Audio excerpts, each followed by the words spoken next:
We're going to start with the first question with just the reaction to the film from the panel, and then we'll get to some of the questions from you in the audience. So Brian, why don't you start off? What was your reaction to the film? Well, the first part was, we heard some statistics rattled off at the very beginning. And we lose about 60,000 people a year from overdoses, which, again, I told the kids, this is about the equivalent of the Helena Valley dying in 1 year. And what this movie did for me is it put a face with the statistic. It made it real. Everybody had stories. It had an impact not just on the person who passed away, but that ripple effect of that family, the friends, the schoolmates, everybody else around them were affected by that, and they've got to live with that. The second part of it is, from that law enforcement lens, is the crimes that we see. You talk to any law enforcement officer, whether we're dealing with a vandalism, whether we're dealing with a break-in, a burglary, a robbery, a sexual assault, a domestic case, or up to a homicide, 90% of the time there's substance abuse involved. And I think that's a concern, especially as we see crime rates rising.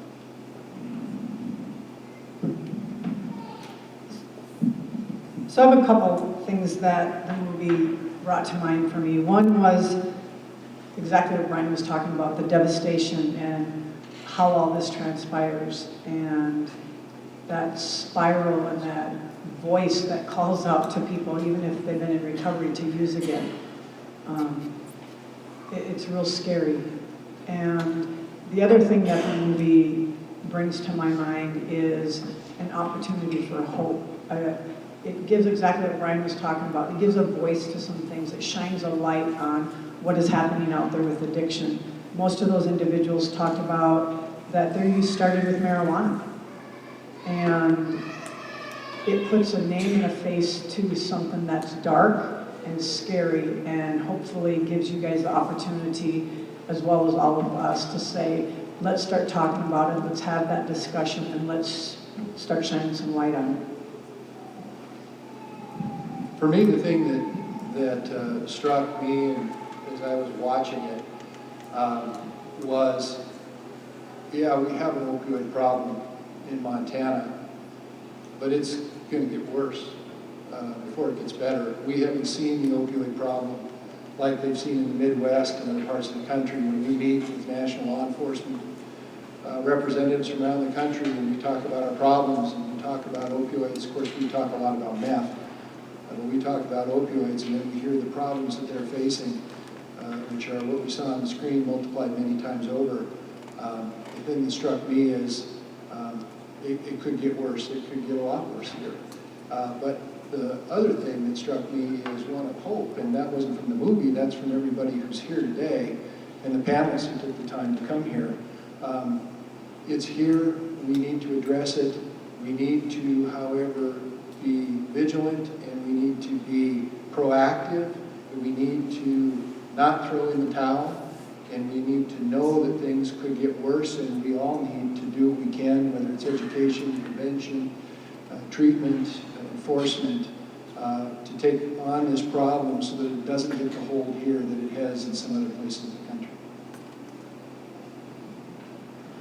My reaction is I became kind of just sick to my stomach watching the show every time I've seen it, about 4 times now, and I've cried every time I've seen it. I completely could relate to the mothers who lost their daughters. It was kind of exactly like what I've gone through and am going through, and it's extremely dark and sad, and the movie is accurate. It completely depicts exactly how the addiction is and how destructive and horrible and devastating it is for everybody who's touched by it.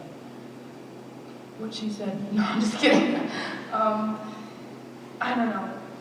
This is the second time watching this film, and the second time I'd say is the hardest. I got different things from the first time than I did the second time, but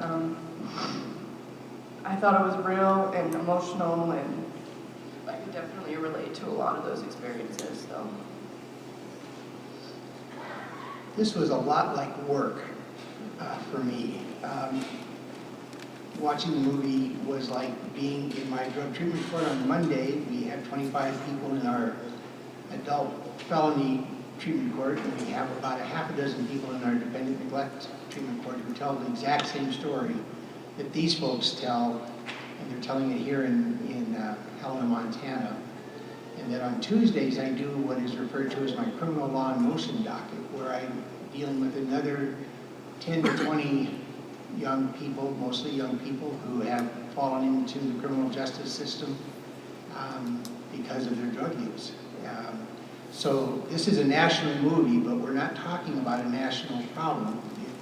It's here, it's in Helena. I've lived here for 45 years, and until I became a judge and started dealing with this issue, was pretty much ignorant of it.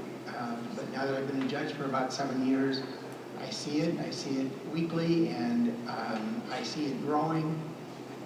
And it is a really difficult, frustrating issue to deal with, but we can't give up on trying to deal with it. So that's what I got out of the movie.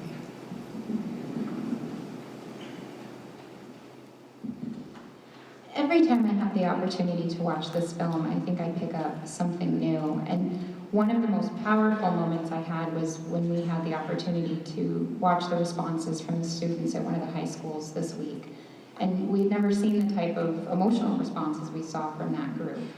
To me, what continues to stand out is that it's our children that are becoming the face of this epidemic. And all of these people who started were very young. And they obtained these, most of them, 5 of the 7, obtained these illegally from a family member or friend. And I'm sitting here thinking as a clinician, lock up your pills, keep our kids safe. If we have them legitimately, make sure that those are not in reach of our children in our home.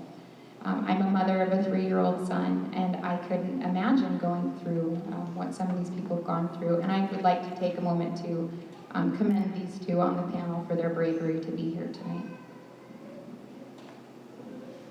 So tonight was the 3rd time I viewed this film. I viewed it the night before we had this panel and showed the film at Helena High, and then at Helena High yesterday morning, and then again today, and I'm moved every time I see it, but again, I think some of the things that I found interesting, surprising, appalling, again, is everyone's vulnerable, regardless of your age, your demographics, your financial situation. There were, in the film, obviously, and in reality, there are some really good families with very few issues. But it's not just them, it's others who are vulnerable as well. Then, I'm struck, although not surprised, by the various avenues through which each person became addicted, whether it was because they had a drug prescribed, or they, as Nikki said, they found it in a cabinet, or a friend of theirs gave it to them in a party, whatever. And this is just a sampling of the different ways that people can get sucked into this problem. And then I think we also have to keep in mind, and you see a little of it in this documentary, the revolving door of substance abuse in general. That while we're talking about opiate addiction, prescription drug addiction, or at least people starting in that area, you also saw the heroin, obviously. And while it used to be that people got started on heroin, that still happens. Marijuana plays a big role in all of this. Cocaine, but we also need to remember that the most abused substance in Montana remains alcohol. And that's true for middle schoolers and for senior citizens and everybody in between. And then lastly, I found it so profoundly sad that the only people that could not tell us of their experience and warn us about the horror and the hazard and the pain that they went through are those that overdosed and died. They're not here tonight. They weren't there to do the film. In abstention, it's a profound, wake up that they did die. But those are the saddest stories in the whole narrative, are the people who died. We have some great questions poured in, so keep them coming. We're going to try and get to as many as we can tonight. But we saw in the film where at least a few of the folks had gone clean for a little while, and as soon as they either got out of prison, they had a relapse. And so let's start with the science. From a brain physiology standpoint and a chemical makeup standpoint, Why is this drug, or why are these drugs so addictive? Nikki, let's start with you. Opioids act in different parts of the brain in different ways. I recently had the opportunity to fly to Atlanta, Georgia, and meet Dr. Nora Volkow, who's ahead of the addictions treatment and studying with the World Health Organization. And while I was there, she put up an image of the human brain and what it looked like when an opioid was attaching to some of the receptors. And then what parts of the brain lit up were obviously areas of pain, but other areas that started to light up with progressive use were the areas of pleasure and the overall well-being. So people were starting to feel calm and okay and almost satisfied with where they were at. And it can serve us as unintentionally an antidepressant. One of the departments that I have the opportunity to manage is behavioral health, mental health, addiction medicine. And I have a psychiatric nurse practitioner in the field of addiction medicine who will tell you there is no better anti-anxiety, antidepressant, or really antipsychotic at times than an opioid. And it doesn't mean that every single person who uses an opioid will become addicted to one. There are certain social determinants that could increase your predisposition to developing an addiction disorder. But I do want to take a minute too to emphasize the importance of mental health in all of this as well. Suicide, mental illness, and addiction are the only diseases that we inherently blame the person for perpetually. And that's where some of this has to start. We have to start talking about this issue, and we need to start normalizing anxiety and depression and making it okay to talk about, just like we do with a broken arm.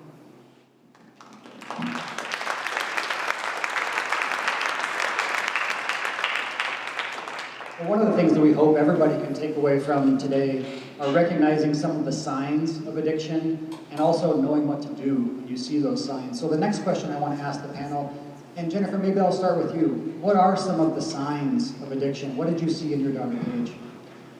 Okay, I've seen it in her too. Mostly real dramatic mood changes.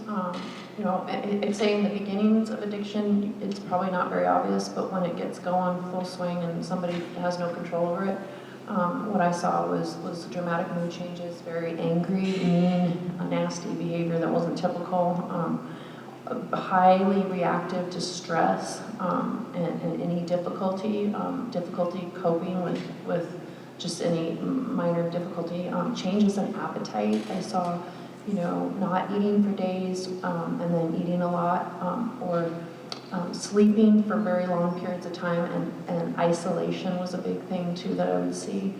My daughter would be down in her room just alone for long periods of time, and so I think that covers most of what I saw. I also would have this weird feeling when I was around her, and I would kind of just get angry, and I would feel as if my skin was crawling because it just felt wrong.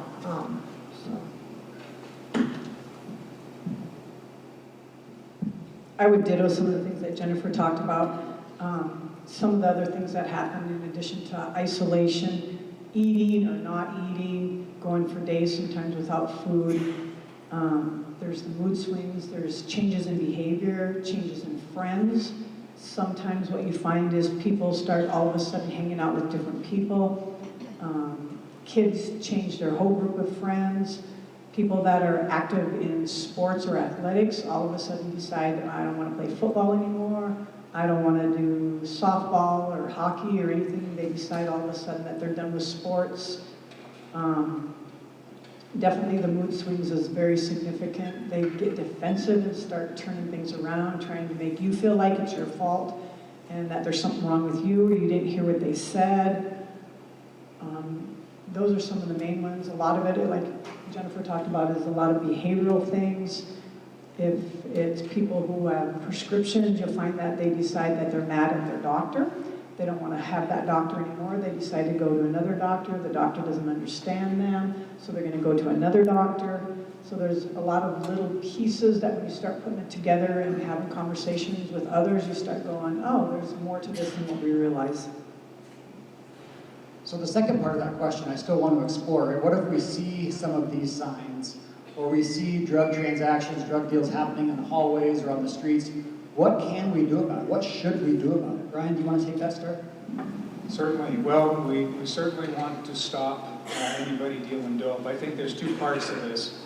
One is the person who's addicted, and I think you need to realize addiction is not a crime, and that's how law enforcement looks at it. You know, part of our oath says we're going to save lives, and the other part of this says we're going to uphold the law. The jails are too full to deal with people that are addicted.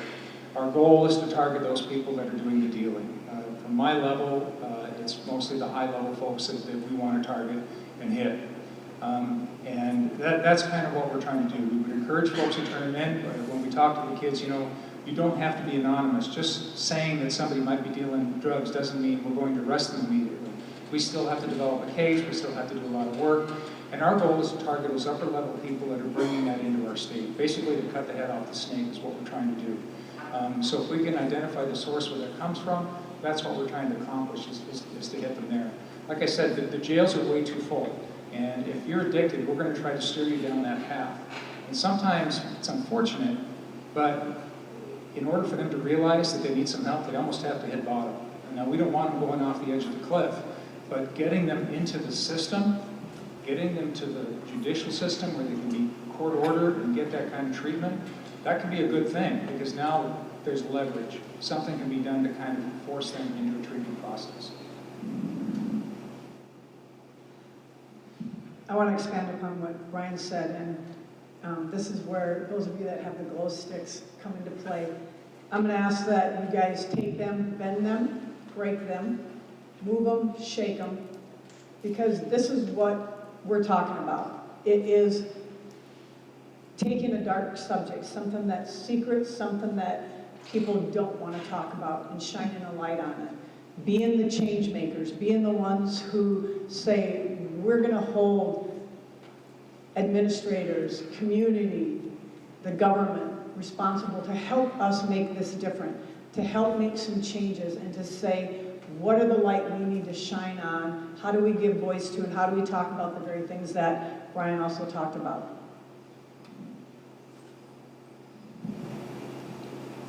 Well, there are a lot of efforts afoot, and it comes from all different angles, right? It's not just law enforcement, it's not just the treatment side. But the next question is, what are some of the things that we are doing in Montana and right here in Helena to combat this and be part of the solution? Judge Reynolds, let's start with that one with you. All right, John. Folks, I'm a judge. I get paid to judge things, and I get paid to impose penalties on people who break our laws. And so that's my orientation. But when I became a judge, I thought that the issue of drug addiction needed to be approached from a different perspective. I'm not speaking for the other judges in the First Judicial District. They may share this view or not. My view is that addiction is not a crime, as was mentioned. Addiction is a disease. And so that's where we've developed these drug treatment courts. We approach the issue of drug addiction here from a treatment perspective. Yvonne down here is on my treatment court team. We have about 6 or 7 people on my treatment court team, and we meet every week to talk about people who are in our program, about what their needs are, what their issues are, whether they've been compliant or not compliant with our directives. And it's all approached from a treatment perspective as opposed to a punitive perspective. I tell our participants that when I'm sitting there as a judge in the treatment court, I'm not sitting there waiting for them to admit something that they've done is bad.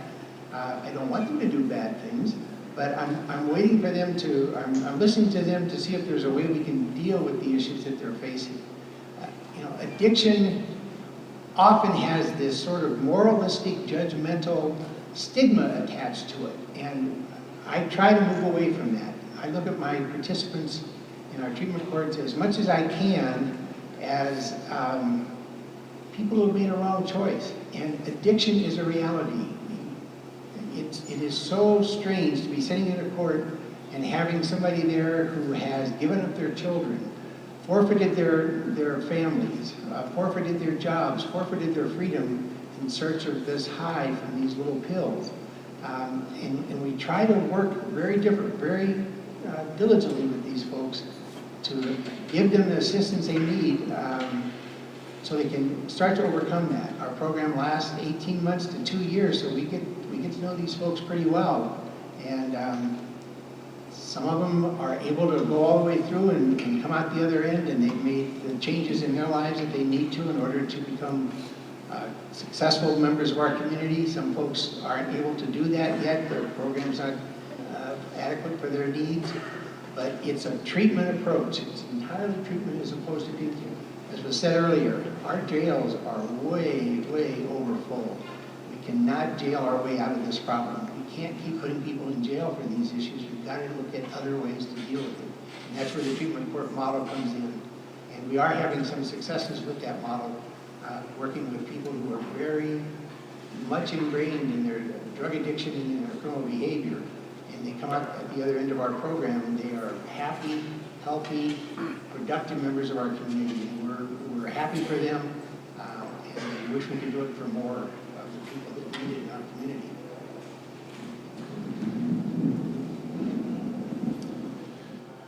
So as you might imagine with my intro, with the Department of Justice, the work that we do, there's some obvious things that we do. But let me start with the last thing first, which is Aid Montana, a program that we initiated last year out of the Department of Justice, seeking to build a comprehensive and collaborative approach to the issue of substance abuse in all its forms.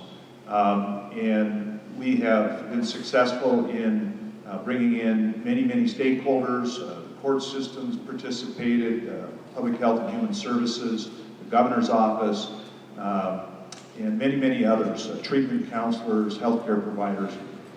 We did, I think, 5 listening sessions across the state, asked for participation. We brainstormed, we had a facilitator.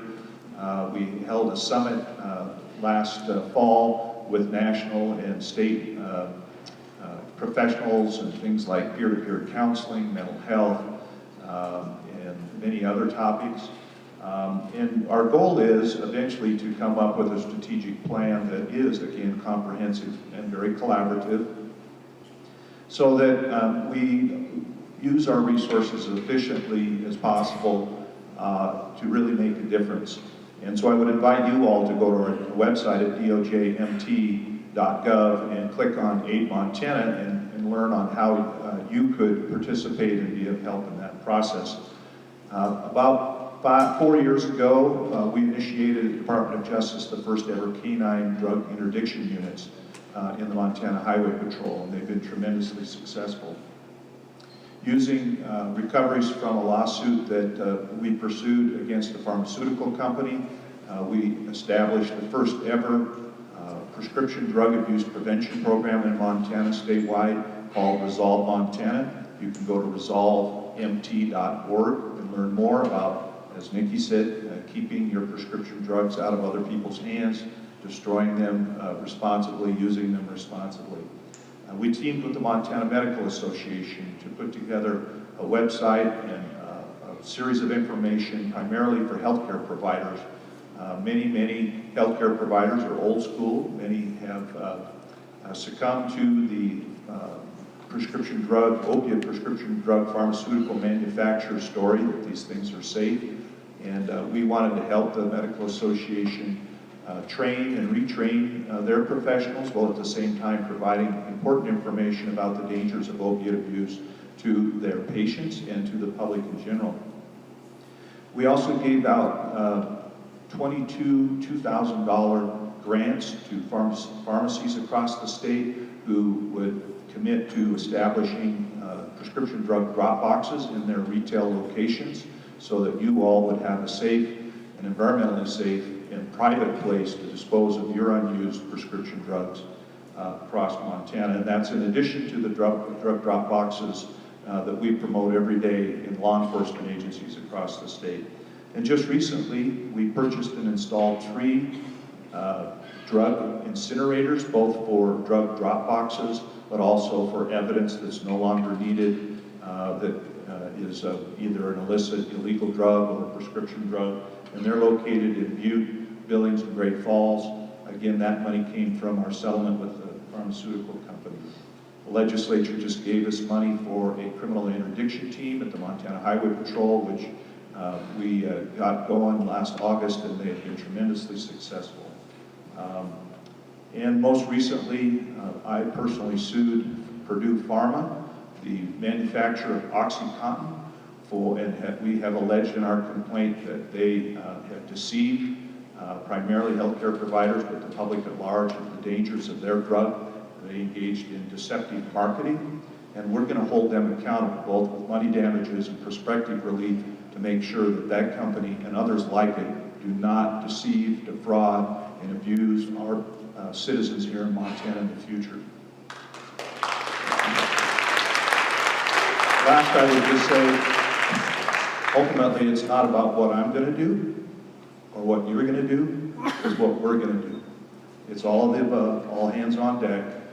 This is, in my estimation, and I think all the panelists would agree with me, the greatest not only public health danger in our state's history, but it is the most important priority for us to get going and try to make some inroads as quickly as we can, because people are dying.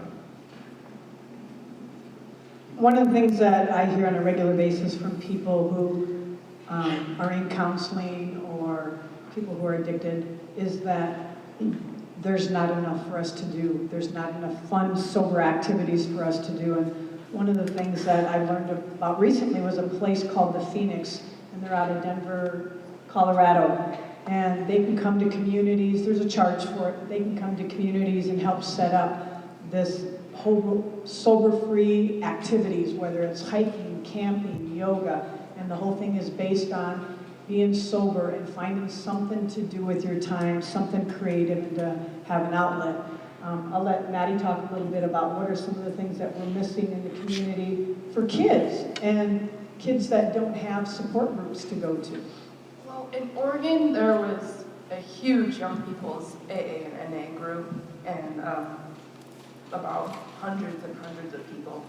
And I think here, there's only a few groups that I know of, and they're pretty small.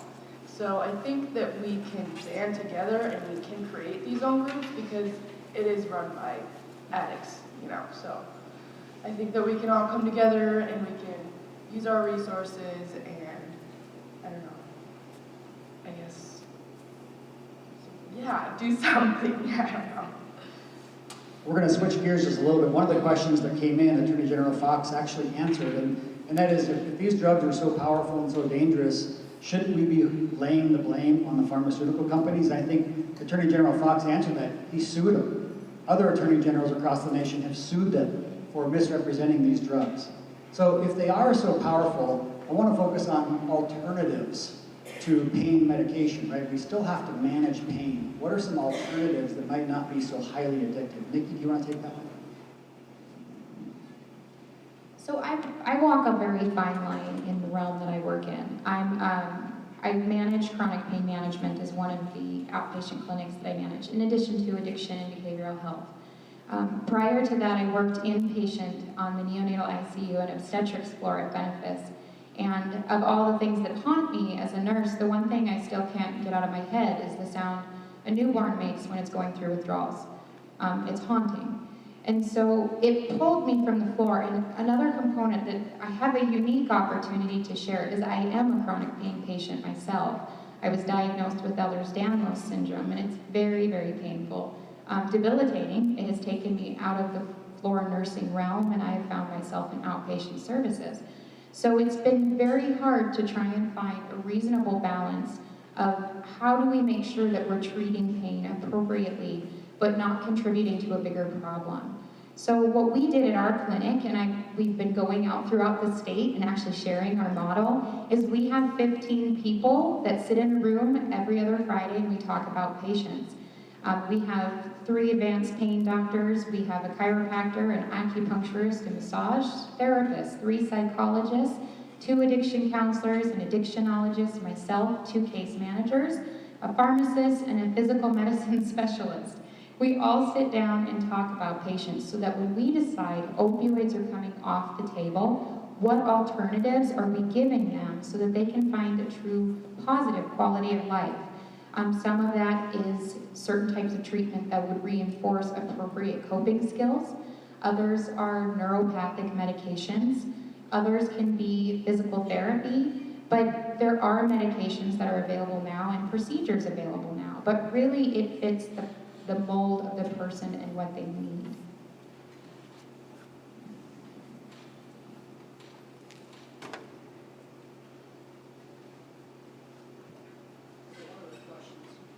Excuse me, one of the questions that's come in is on alternative treatment options.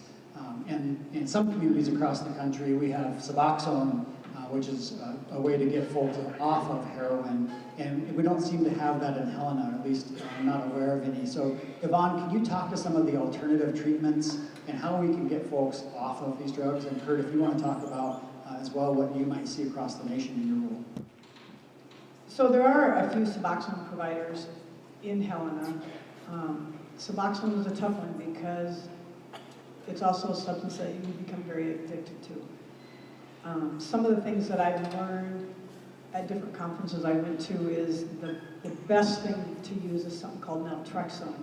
It's something, and Nikki can probably speak a little bit more to it as far as what it does in the brain chemistry, but naltrexone is something that helps take away the cravings, and it also does not give a high or a rush. It's not like they can crush it and eventually get a high from it, like can happen with Suboxone and some of the other things that have been used.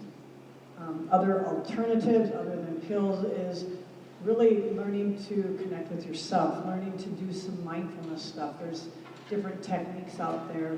Some of it's called emotional freedom technique, and Nikki may have talked a little bit about, acupuncture. There are some things that are out there, breathing techniques and things like that, that people can learn to help connect with themselves, slow things down, and deal with some of the pain in other ways. So one of the other things that we incorporated into some of our practice is the implementation of primary care. 80% of prescription drugs in the United States that are considered an opioid or controlled are actually prescribed by a primary care provider. And so it didn't make much sense to go out and start teaching specialists how to do it if the main person doing it was the primary care providers. So we actually incorporated primary care into our collaborative approach, and then we started taking primary care providers out into rural areas to teach primary care providers how to prescribe and when to identify issues as far as, okay, maybe this is a dependence issue, maybe this is a really big neuropathic issue that I can't treat by myself. How do I get this person to treatment?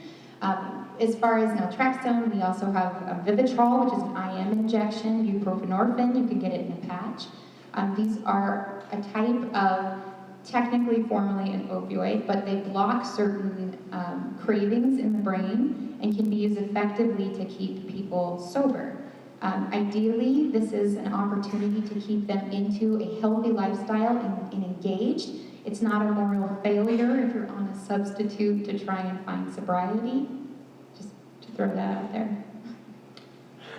John, Yvonne and Nikki did a good job of explaining the medical assisted, or the medicine-assisted treatment that I'm aware of nationwide that we hear about. The only thing I'd add to that is, and we're not talking about meth here, but I will talk about meth.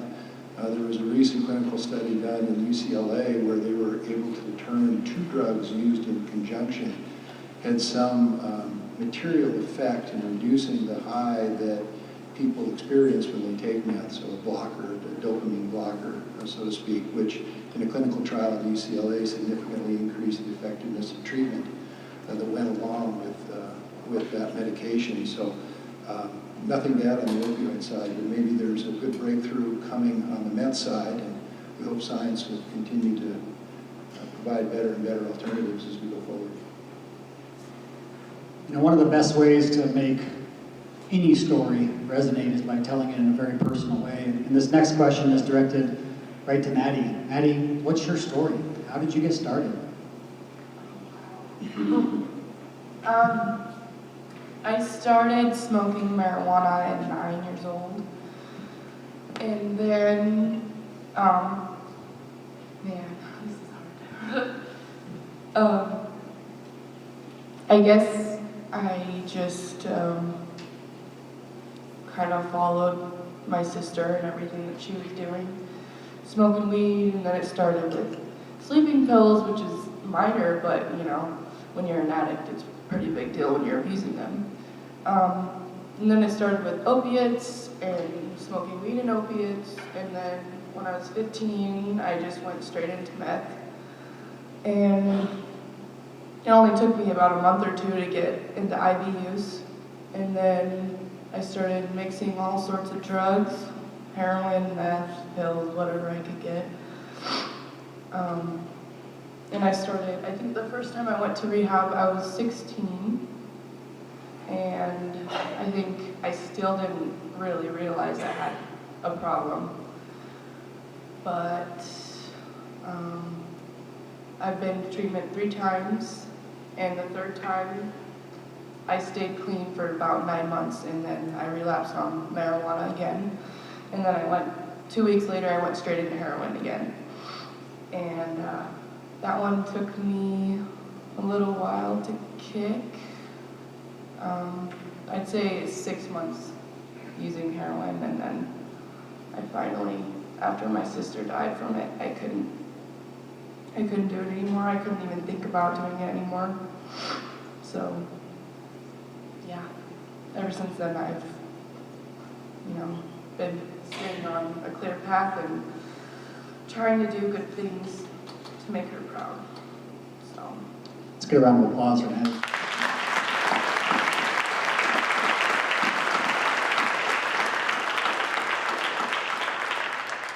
I didn't know that was really hard. I want to ask one more question of you, and the audience does as well. Were there any treatments or things that worked for you in your course of your journey? Anything that worked better or maybe didn't work at all? Do you have any recommendations? Actually, I got arrested to go to treatment this last time. So I think even though it was the hard way, it was probably the best way because I couldn't do it all alone. And my PO and officers, all of them helped me out along the way. And my parole officer, he was such a sweetheart. And I'm just saying, he helped me a lot through that. And I think, I don't know, it doesn't, I don't know, it takes dedication, because you can't just go to treatment and get sober. You have to take the steps, you have to apply those steps outside of rehab and apply them to your life, so, yeah. We're going to wrap up with just one parting comment from the panel. Before we do that, I want you to know that we wish we could get to every single question, and we will be compiling responses to all of your questions, and we'll be putting those online at the Helena Education Foundation website, on Blue Cross and Blue Shield of Montana's website, and at both high schools' websites as well. We also have a number of different resources out in the hallway, one of which is this leaflet that does have tremendous resources here in this community. There are phone numbers, there are addresses. Take this home, use it, and know that there are resources for you out there. One of the other quick questions that I can answer is, are there any places to dispose of prescription drugs? And there are several in our community. The Helena Police Department has one right at their front door. You can go dispose of it safely, anonymously. You can put these drugs where they belong, which is in the trash cans and in the incinerators. So, Attorney General Fox, let's start with you with just some parting comments for the audience. Well, I just want to underscore some things by repeating them that I think Alden said. Addiction is a disease, and along with that, the people who are in crisis are worthy and deserving of our love, our support, and our help. And that's a change in attitude from not too many years ago, but I think that's a starting point where we all have to start, those of us here and all of you out there.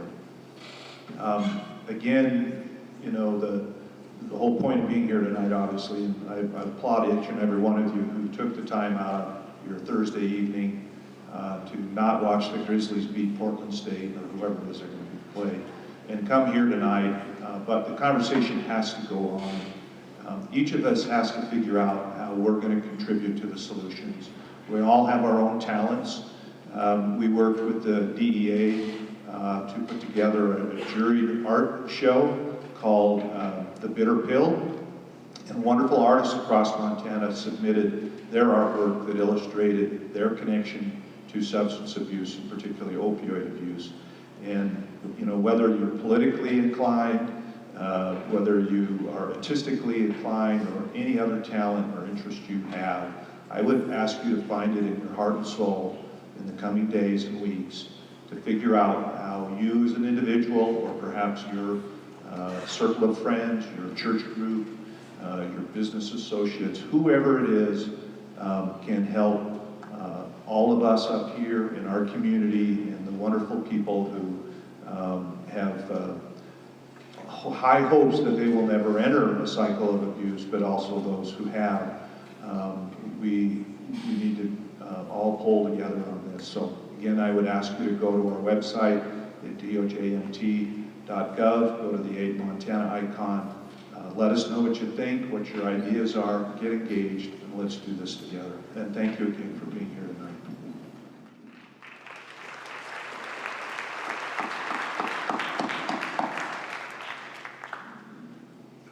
My closing remarks would be 86% of the people who committed suicide in 2016 in Montana, adults, had a criminal record, the majority of which were drug or alcohol related. That's 86%.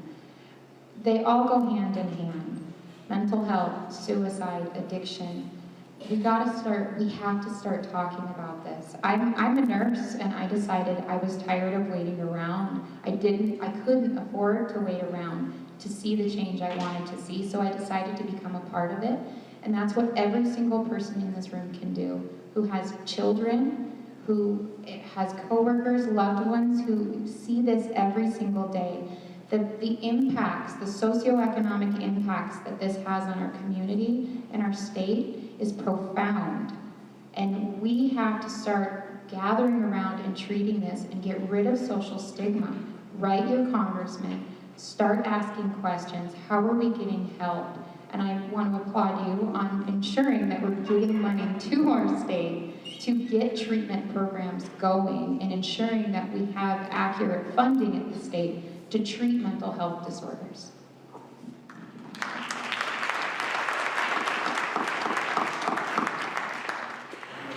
I think what I would like you all to walk out of here with the understanding is that this isn't some sort of vague national problem. This is a problem here in sweet little Helena, Montana. Every year, over the last several years, our county attorney has filed between 700 and 900 criminal charges.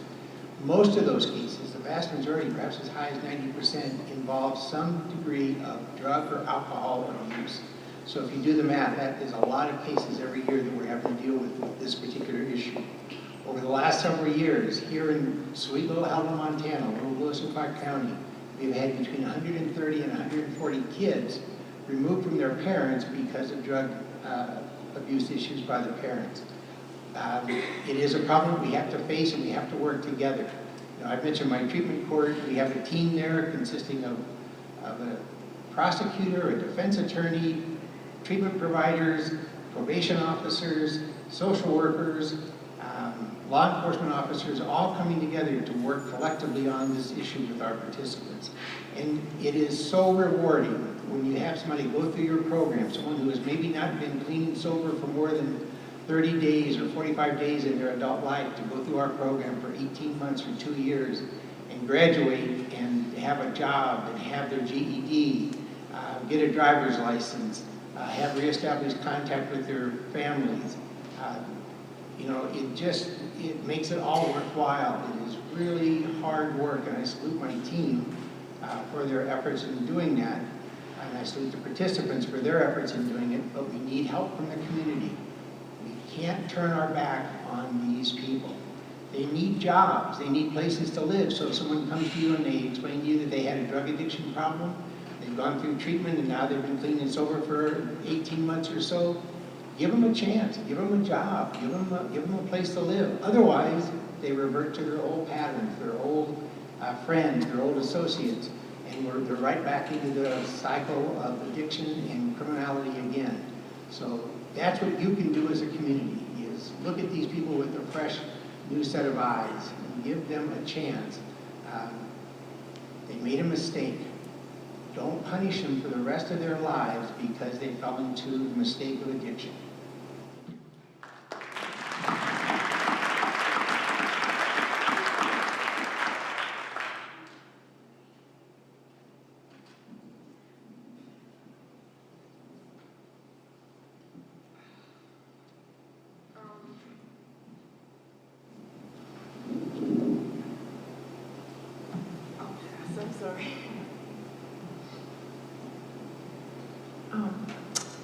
I don't know, I mean, addiction is such a difficult thing, you know, as, you know, the judge was talking about how hard it is for people to recover. So, you know, I guess I'm kind of, my little spiel or whatever, my thing that I have in mind that I wanted to just mention, this is kind of on the other end of it, but is, there's Narcan was mentioned in the movie.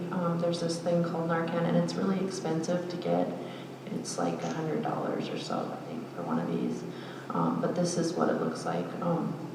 If somebody overdoses, a person with Narcan is there, they can use this substance to possibly save a person's life. And so, you know, my daughter died and she's not coming back, but you know, if more people in the community have this with them, maybe somebody's life can be saved and maybe they can go into treatment and have another chance.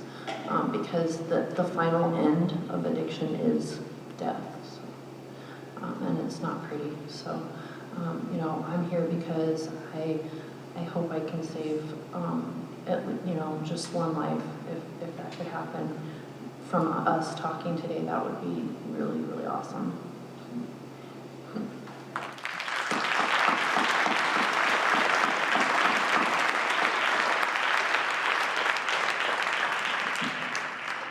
The final points I'd share, a couple of them are similar to where I started. The first one is we have a serious problem in Montana for all of us who've grown up here. I don't think we've seen a public health crisis like we're seeing now.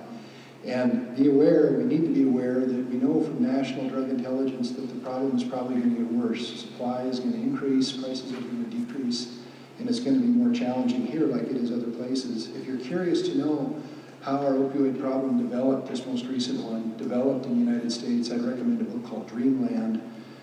It's written by a former reporter from the LA Times. He just testified in front of Congress last week.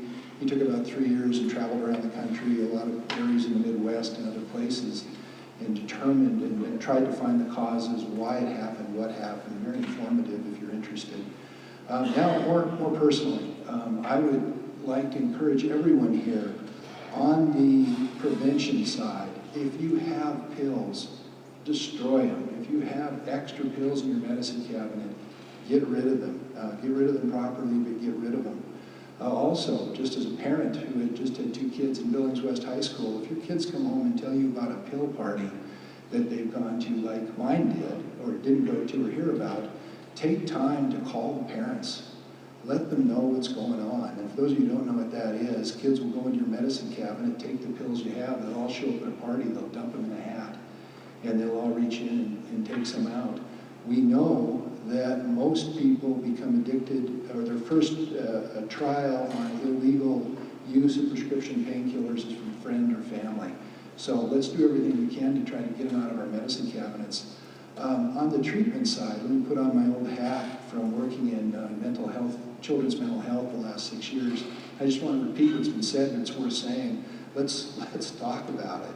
If you have kids who have an issue, interject yourself into their life, and don't just talk about to them. Don't be embarrassed. Go talk and get help. Talk to family. Talk to friends. We have mental illness in my family, and I know there's still stigma attached, but you know, we had a sign around the Boys and Girls Ranch that said, "Careful, treatment for mental illness may cause a cure."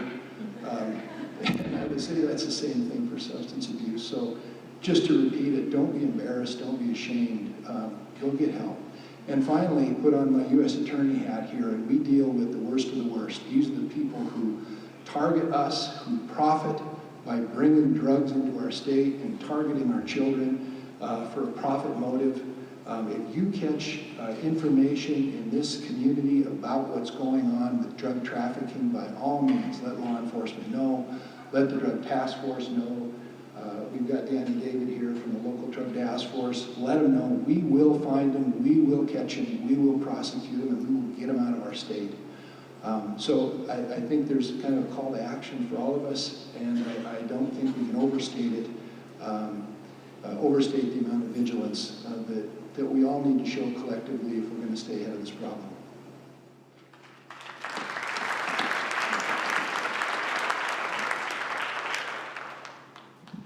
So 2 things come to mind for me. One is one of the people we had on the panel that's not here tonight talked about that the drug cartel are also now taking a combination of fentanyl and heroin, pressing it into a pill form that looks like Oxycontin. And so people are getting it, it's cheaper, and it's more dangerous. And so you don't know what you're getting. Someone may hand you some pills and you have no clue what it may be laced with. The other piece is be the light, shine, be the voice, be the eyes, be the ears for those who can't and don't understand their own addiction, what's going on. The drug deals that happen in hallways of schools, at work, at a restaurant. Be the light, be the eyes, be the voice for those who don't have one. And as a community, let's come together and give voice to what we need to do different, and how we want to make change. And I encourage all of you, with or without a glow stick, be the change maker.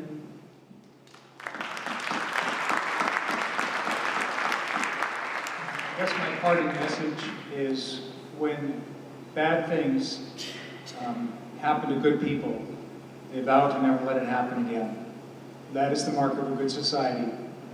We are a tribe. We survived as a tribe. We turned into a tribe during the Stone Man ages, and then we moved on, and we protected each other, and we support each other when one falls down. But we gather as a tribe, we function as a tribe, and that's how we will succeed as a tribe.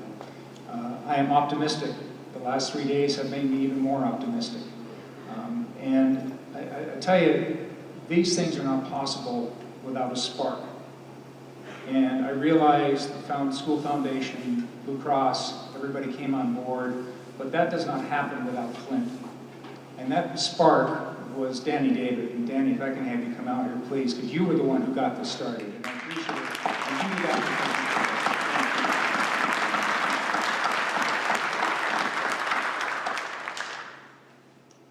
Well, let's give one last round of applause for this incredible panel. Thank you so much for being here tonight.